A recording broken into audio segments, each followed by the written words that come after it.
Welcome to the How to Be Awesome at Your Job podcast, the show where brilliant professionals share how to sharpen the universal skills required to flourish at work. Enjoy more career fun, wins, meaning, and money with your host, Pete Makaitis. Hello, and thanks for joining us here on episode 654 with Darren Virassammy. Darren has some pro tips on how to make your strengths work as best as they can for huge results for both you and your team. So you'll learn 1, how strengths can be both an asset and a liability. 2, the surprising sign of genius. And 3, the trick to turn your blind spots into strengths. So if you want to check out the show notes or the transcripts or the links to items we've referenced, please drop on by awesomeatyourjob.com/ep654. And while you're at awesomeatyourjob.com, check out some cool resources like the magnifying glass, which lets you search the full text transcript of every episode we've ever had. So that's pretty cool. Now here's Darren's story. Darren Virassammy is the co-founder and chief operating officer of 34 Strong, which is comprised of a team that believes everyone deserves a great place to work and that any workplace can be great. A leading expert in the global employee engagement community, the 34 Strong team leverages the strengths-based approach to human development to create massive shifts within organizations, both culturally and on the bottom line. He and his team have created sustainable change in small microbusinesses, all the way up to large organizational teams at the FDA, Bank of America, and the California Department of Public Health. Darren is the co-host of the Leading Strong podcast and the host of the Nature Advantage podcast. Big thanks to Darren for sharing his wisdom with us, and big thanks to our sponsors. Check them out.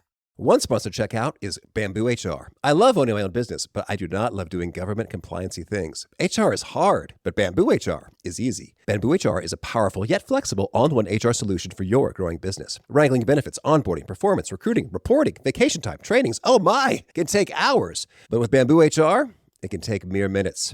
Setting up a demo account is ridiculously easy. I didn't have to coordinate calendars to schedule a demo with a sales rep. Nope. I just created a sample account with sample data within 3 minutes of visiting their website, so I could immediately behold its vast capabilities. The software is genuinely beautiful in its breadth and simplicity. No wonder 34,000 companies trust Bamboo HR with their HR needs. So reclaim your time and check out the free demo at bamboohr.com/free demo.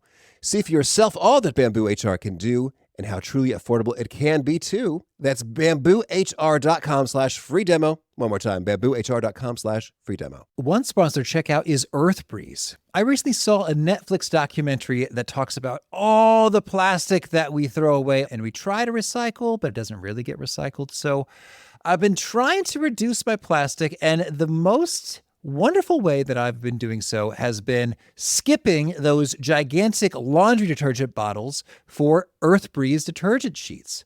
EarthBreeze detergent comes in super convenient cardboard, plastic-free packaging, so it's much more eco-friendly than your normal detergent. And I love how portable and quick and easy they are, and I save a pretty reasonable amount of time skipping having to carefully pour and measure liquid detergent into the machine by just tossing a quick and easy sheet in there. I personally like their scent-free version, so check out EarthBreeze for an easy way to get clean clothes without the plastic waste and get 40% off with your subscription at earthbreeze.com/awesome. That's earthbreeze.com/awesome. Now, here's Darren. Darren, thanks for joining us here on the How to Be Awesome at Your Job podcast. Thanks so much for having me, Pete. What an honor to be here. Well, I am excited to hear about so much of your wisdom. And first, I want to hear, I understand you recently moved to Barbados. From where? What's the story? Okay, so yes, I am talking to you right now from Barbados. I moved from California, from Sacramento. I am a business owner. I am the co-founder of a company called 34 Strong. That didn't dissipate. We're in a virtual world now, so I have relocated here to Barbados. A big part of that story, Pete, was the fact that we wanted to give our kids a chance to live abroad. My family is originally from the Caribbean, from British Guyana, my parents and whatnot. Barbados had a program called the Welcome Home stamp, the welcome home visa. And that opened up over the course of 2020. Now, the interesting part, Pete, was we made the decision to make a move to the Caribbean in the summer of 2019, before COVID or any of that hit. So 2020 was going to be the year that we planned on making that move to give the kids a chance to get a different experience living overseas, looking into the United States and really appreciating some of the things that we had there, and then getting a different appreciation from a global perspective. One final piece I will say about that is a big part of that impetus as well was, for me personally, outside of for my family, was I really wanted to step into just leveling up into my strengths as a dad and stepping into that place. And I was personally ready to just shift into an environment like here that was going to force some of that because of some of the connections I had seen with my kids when we had been together on past trips to the West Indies, different islands. Well, that sounds like a cool adventure. And so kudos, you did it and you're living it and you're loving it. So that's cool. We're going to talk a lot about strengths here. Can you orient us quickly? Your company, 34 Strong, what is it? Yeah, we actually do a lot of work in the space of organizational development and well-being. One of the tools that we've become very known for is our work with the Clifton Strengths Assessment, with helping to define what's right with team members instead of fixating on what's wrong with them.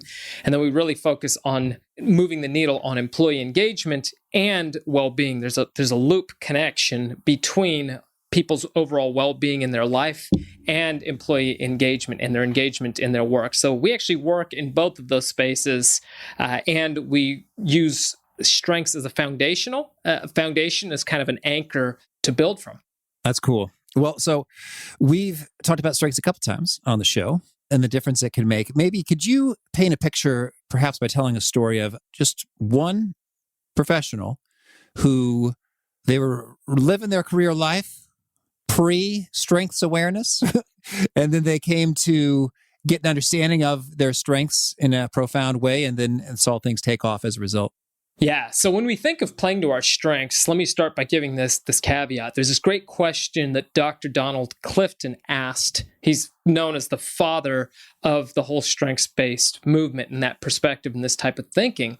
And he asked this question that ended up guiding his life, Pete. And it was simply, what happens when we focus on what's right with people instead of fixating on what's wrong with them? And that guided his whole life work. So getting to your specific question about how did that create a shift, I'll never forget early on in 34 Strong's life cycle in our career as a company, when we were building it, there was a scenario where there was somebody that was in kind of a managerial role. Okay. And they were managing a team. And what started happening, there was these two managers. There was a manager effectively and an assistant manager, and they had to work together. But here's what had happened. They got to the place where they were not speaking and hadn't actually spoken for 18 months. They'd be in meetings together and they literally wouldn't speak to each other. Talk about toxicity, right? Mm-hmm. What ended up happening was they both went through the Strengths Finder process, and the manager went through it. And the reason I started with the question of what happens when we focus on what's right with people instead of fixating on what's wrong with them. When we talk about strengths, it's easy to think of, oh, let's just focus on our strengths and ignore our weaknesses. That actually couldn't be further from the truth. We actually become highly aware of where we are strong. So we own those elements, and we have to own where our weaknesses show up. And here's the key caveat. Our strengths can be our greatest assets and our greatest liabilities. This particular manager, Pete, had an awakening. She came to understand that there was things that she was doing that were contributing to how her counterpart was showing up, that was triggering her strength. So it went from this lens of self-awareness to team awareness in terms of how they work through. She came to an understanding of her own strengths and realized how that might be completely out of alignment with somebody else's strengths on the team. And then that rippled well beyond just this assistant manager, but to other team members as to how she was showing up. So a big piece of the puzzle that came here was this awakening of self-awareness in understanding, how do I show up as I want to so I can be confident in where I shine? And how can I be confident around the areas where I'm blind, where I might be stepping into it and not even understanding that? Long story short, that relationship synced up and that whole division synced up in the time that took place after that. And there was moving in a direction where it could have ended up very, very ugly from an HR perspective. All of that went down by the wayside and actually completely improved the overall performance of that whole division as a result of those two's relationship thawing out. Yeah, well, that is really cool. And so I remember I've got a Dodie Gomer. She was a guest on the podcast, and she told a story about she went through some strengths work, and one of her top strengths was positivity. And then she was working with someone who had another strength. I don't remember what it was. It was like skepticism, but that's not one of them. I don't know.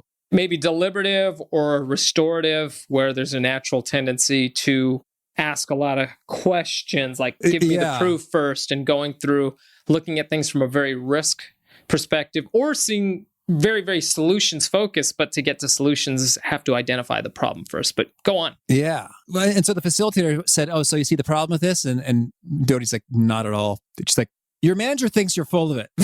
Like, just doesn't believe you, like, with that positivity that's not kind of vibing or natural for them.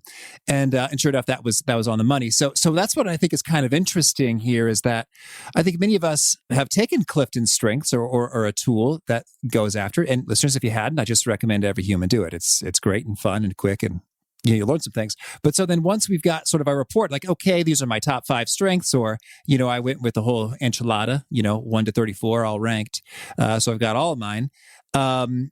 It's kind of like, now what? I think a lot of people say is like, okay, so my top strengths are ideation, strategic, learner, activator, input. Okay, cool. Then I read a bit about what those words mean, and I feel good, and I say, yeah, I guess that's kind of right. Okay, that kind of rings true. So I'm wondering, so how do I go from, okay, I've got my report, to I am going to build an exceptional career with this as my rock and foundation? So I think that's a great question. That's often a question that we come against here, and it's, so what, now what? And that's a really important question to ask here, because we have to switch the lens towards looking at it from, how do I apply this? So some very practical techniques to go through. There's an exercise that we utilize at 34 Strong. It's part of our series that we actually train our managers on, but we actually train staff on it. In fact, as a company, we're going through this right now for Q1. So this is how much we believe in it. And that's everybody in the company. Myself as one of the founders and part of the leadership team, all the way through to every single member of our staff. And it's a very simple exercise. We call it the triple G, and it's called grind, greatness, and genius. So when we think of our grind, our greatness, and our genius, we have to think of these in terms of the respective zones that we show up in here. So grind, greatness, genius, when we're thinking about our grind zones, Pete, these are the things that when you think of in your work, in your career, just the thought of thinking about these things causes your stomach to go nuts. You get pits in your stomach just thinking about these things. Oh my gosh, I have to do these elements, right? Now, here's an important caveat as you're going through this. Everybody's going to have grind in your work. It's called work. There's going to be grind. The goal here is evaluating where your grind zone is, where your greatness and your genius zones are, and then thinking of ways that we can shift towards spending more time in our greatness and our genius zone. And I speak of this a little bit more wider, if you've taken the Clifton Strengths Assessment, your knowledge from that will further deepen by going through this exercise. If you haven't taken it, this is still a very applicable exercise. And this can, again, for all levels of your career. The greatness zone, Pete, these are things that you do well. You enjoy doing them. There's some level of enjoyment, and you feel pretty strong in it. You can do them really, really well. Now, here's an important part to understand. And this is, again, whether you're a leader or whether you're an employee, you might have strengths that will allow you to get into the greatness zone, to where you're actually really good at doing something that's actually in your grind zone. So you're grinding to do it, but when others are looking in, they'll say, Pete, but you do such a good job at this, but you do not love doing it. So make sure you actually segment those things out it's really important for us to do that. I'll give you an example of this. For me personally, in my old job that I had before this, before I started 34 Strong, Pete, I was a senior project manager at a commercial construction company. And I would often get pulled into the fire drill projects where a project had gone sideways. And my thought process was constantly to the owners of the company, hey, instead of having me parachute in and be the firefighter on these jobs to repair client relations and going through, why don't we spend a little more time training the other project managers on these? I can spend the time with doing that. And that never became an area of focus. It was constant firefighting that didn't need to happen. So I got really good at doing something that I didn't love. I felt like I would have been much better in training and developing people. And then lo and behold, I started a company that focuses on training and developing people. So that's an important distinction to make. And then finally, we get to the genius zone. So when we step into the genius zone, these are the things that you do so well, Pete, and that people can do so well. Oftentimes, you personally might overlook them or be frustrated. This is a very important or be frustrated if somebody can't do these things. Maybe you're a person that very naturally, like you were talking about with your strengths, with strategic ideation, you can very rapidly see where things are going. Oftentimes for those strengths, they're sitting in a meeting, they're sitting in a program, and they're like, okay, I get it. I see where this is going. Let's move. Let's get on to that place. And many others need to actually catch up in going through. That's a sign of genius. Sometimes our frustrations can be a sign of our genius and the brilliance that we bring. So that can be something that we do so well that others come up to us. And these are the things that we will often overlook and say, yeah, it's no big deal. Anybody could do that. If you ever catch yourself making that statement in any point in your career, I encourage you to pause, because you're overlooking a key area of value that comes to you so naturally that others see it as a huge gift that you're providing, and you're just overlooking at it as no big deal. That's a sign of your genius that you have to give. So again, grind, greatness, genius. Spend some time over the course of a month. Make a list of 3 columns. I think we have a resource on our website as well, 34strong.com, where you can actually grab one of those or message us for those. And we can send you one of those links to be able to get that. And it's an exercise that you can actually go through to take some inventory of that and think of that. And that can serve as a framework to start moving and asking yourself, how can I spend more time in my greatness and my genius zones? And we can think of ways that we can partner with others who might be in their greatness or genius zone when we're in our grind zone. And can you share some other telltale signs for our genius zone? I think the frustration is great in terms of that could tell you something. What are some other indicators that would be like, aha, this is genius territory? So genius territory is when you feel very energized by doing these things. It again feels like second nature. You're stepping into doing something. It's felt like you have known how to do this your whole life. That's one of the clues to talent. And there's a level of not only energy, but enthusiasm. After you've gotten through it, you want to do it again. You might be tired. You might be at the end of the day. You might be exhausted. And you see this surge that can be rising to do it. You find yourself in positions where there's third-party validation of excellence. This is not me saying, hey, I'm a great singer when I'm singing in the shower. It's like I'm actually singing outwardly and other people are validating that for you. When you're getting that validation, here's another piece, Pete, that I will share. Think of the reasons that people seek you out as a complementary partner. And if you haven't thought of why is it that people come to you, ask that question. What is the value that I do bring? Because oftentimes, again, it's staring us right in the face. We're looking at each other right now through a camera. But if we were in person, I wouldn't be able to see my face. So if I had a big, giant mark on my face, I'd hope, Pete, that you'd say, hey, you might want to remove that blemish. You've got a leaf or something sitting on your face.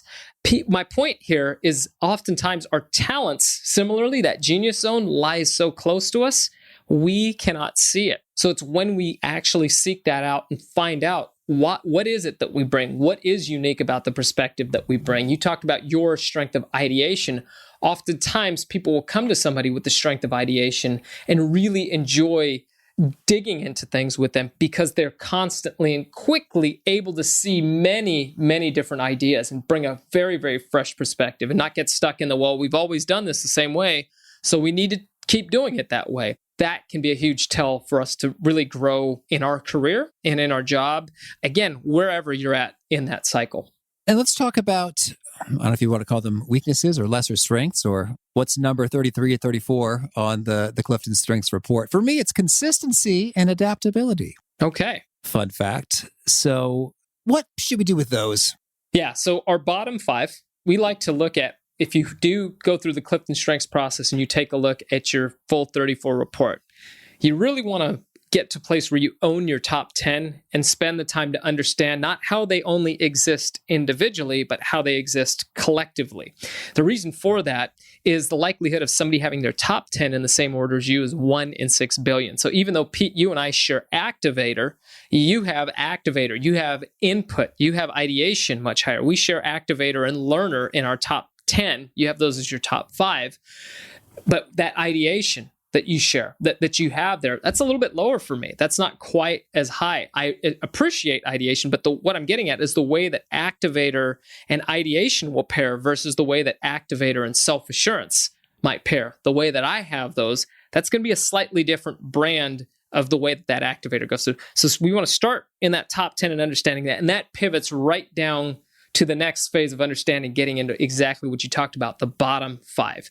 So we want to explore our bottom 5. And here's the reason why. It's not to step into the place of deficit thinking. A lot of times, and when I say deficit thinking, we think that our greatest opportunity for growth and excellence lies in focusing on our areas of weakness. That's not true. What we're getting at here is our greatest opportunities for growth and human excellence lie in those top 10. But when we look at the bottom 5, what are we inevitably going to have?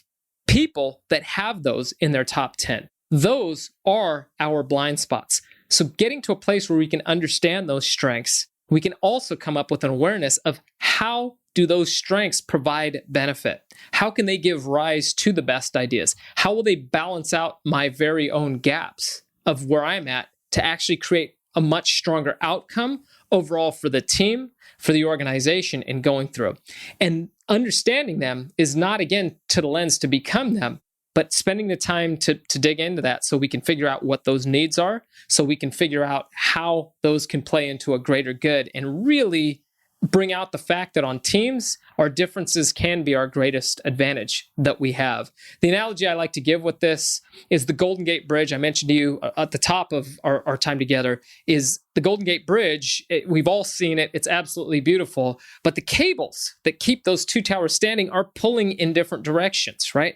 There's a little bit of tension that's there. And the healthy amount of tension is actually what gives rise to the strength of the bridge in and of itself.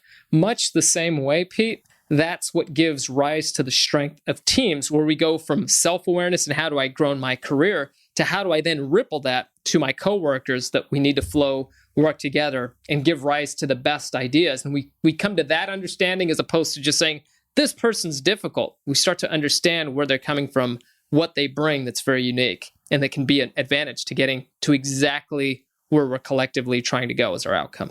Well, and can you share some of those tactical, specific adjustments you'd make in your environment and with others to pull that off, so more of us are spending more time in the genius zone? Yeah, so I love what you said with your bottom one. Your 34 is consistency. Let's just use that. So somebody that's really strong in the strength of consistency, they're going to thrive oftentimes in creating and establishing systems and routines that we can rinse and repeat and in going through it. And they're naturally going to think in that sort of capacity. So for you, for instance, if you were working with somebody that was very strong in the consistency strength, and your ideation, your strategic, your activator might move in very different directions. But I might understand, if I'm in your shoes, you might understand, if I'm working with somebody that's very strong in consistency and in understanding that, they might have needs that are different than mine. So I'll give you an example of this. Your ideation might naturally go to a place where it's going to communicate different ideas.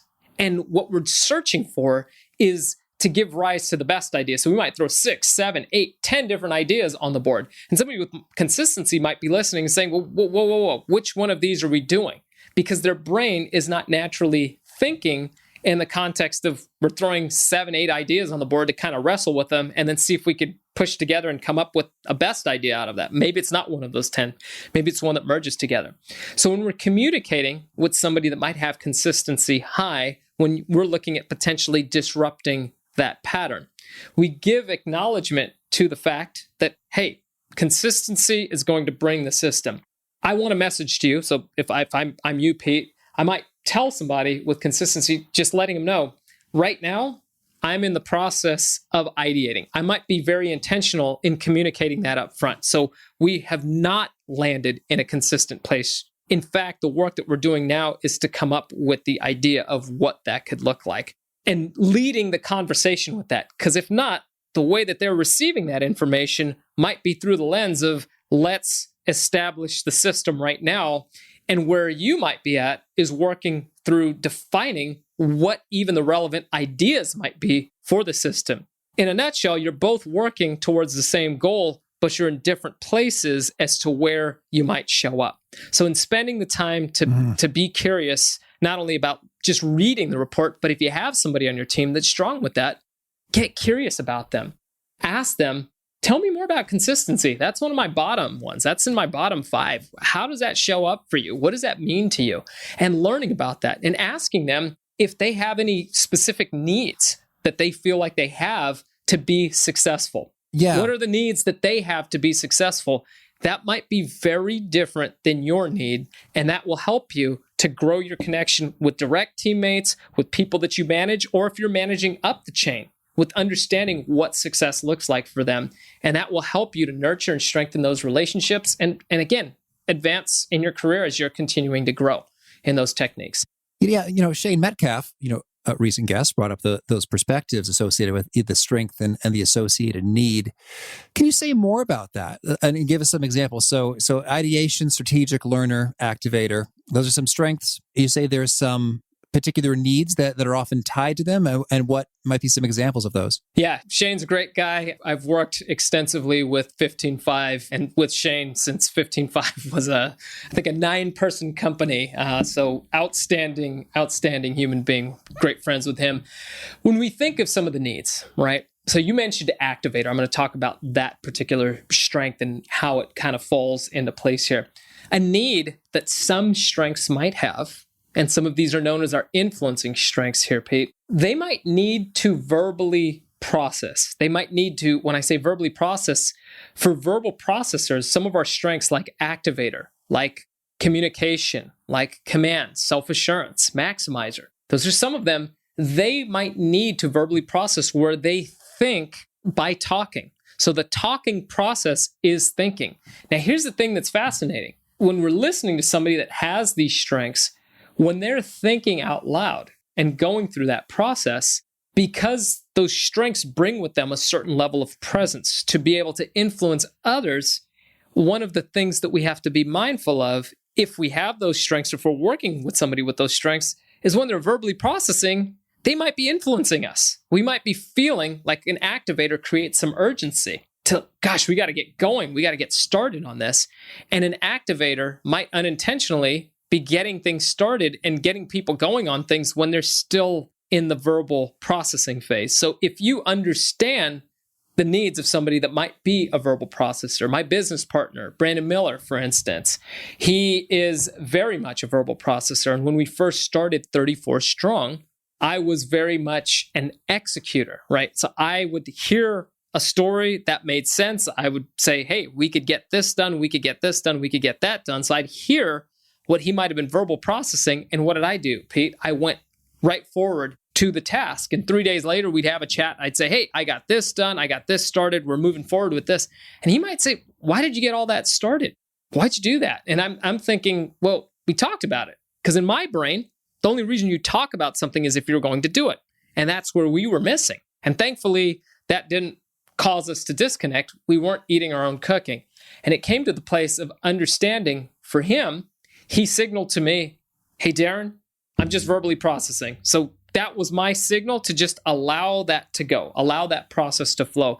And then for me, if I wasn't sure if, hey, do we need to be moving to task on this, I could easily ask and say, are you just verbally processing right now? Or are we getting ready to land the plane right now? Do we want to move to task on this? that's just one example there. But those little nuances in understanding those of different team members can be the difference between frustration and acceleration, as opposed to having to do things 1, 2, 3, 4 times, as we're just missing how we actually connect and how people best learn and go forward.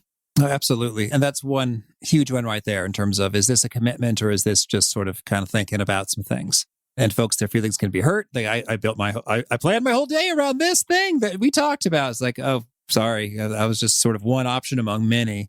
So great to zero in on that. Darren, tell me, anything else you really want to make sure to mention before we shift gears and hear about some of your favorite things?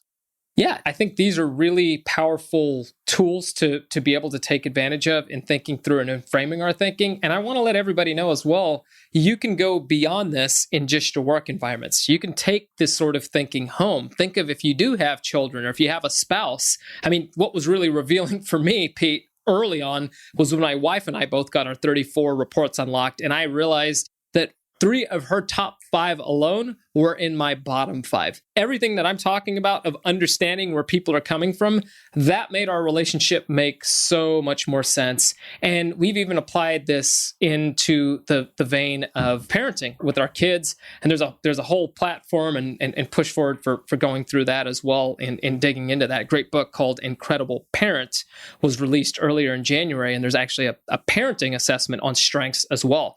And that was written by my business partner, Brandon and Annalyn Miller. And our whole Barbados story is actually featured in that book as well. All right, cool. Well, now could you share with us a favorite quote, something you find inspiring? So a favorite quote of mine that I have lived by for a long time, I have so many, but the one that really stands out that's at the core of the life that we live within 34 Strong is this African proverb, Pete. If you want to go fast, go alone. And if you want to go far, go with others.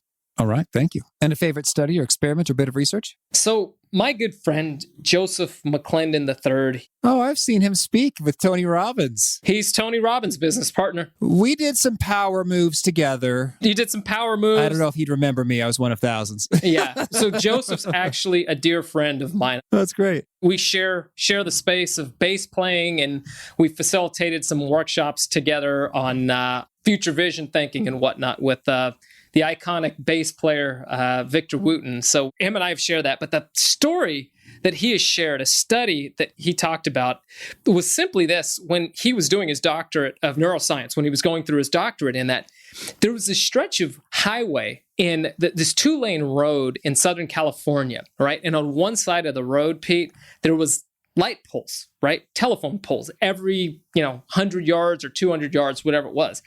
So what was fascinating to Joseph was accidents would happen on that highway. And frequently, at over 50% of those accidents would end up with at least one vehicle hitting a telephone pole, which made no sense to Joseph because it didn't just divot off and there was like these divots that went down. It was flat, open dirt and fields. So what ended up happening for Joseph was he started doing studies and he interviewed everybody that survived these. And there was a common theme that emerged, Pete. And it was simply this. Everybody said, Joseph, the last thing I saw coming at me was a light pole. And that was it for him. What happened for him is you realize people are what they focus on. They were so focused on not hitting the light pole, they never saw the wide open fields that were there for them to go through. And that is at the core of a lot of what Joseph has gotten into in his teaching as an ultimate performance specialist. And I love that story because you cannot hit what you're not focusing on. How can you become strengths-based if you're focusing on your weaknesses? Mm-hmm. Thank you. And a favorite book? Favorite book of mine, there's many to mention. I love Think and Grow Rich, the classic version by Napoleon Hill. I read it at least once a year, and it seems to constantly teach me something new on a personal level, on a life level, and on a business and work level each time as well. And a favorite tool? I love the Clifton Strengths Assessment. It's pretty powerful. Oh, sure. That's an obvious one. And a favorite habit?